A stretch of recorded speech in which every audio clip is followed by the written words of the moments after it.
Inilipat ang schedule at gaganapin na pagkatapos ng eleksyon ng Bicol Loco Festival bilang pagtalima sa mga restriksyon na ipinapatupad ngayon ng Commission on Elections.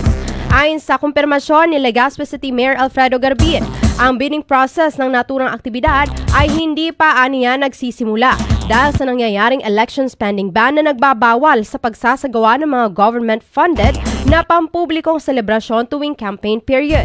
Dahil rito, kumpara noong nakaraang taon kung saan isinagawa ang festival noong May 3 hanggang 5, ang selebrasyon ngayong taon ay gaganapin na sa May 30, 31 at June 1 na pangungunahan ng lokal na pamalansod ng Legazpi.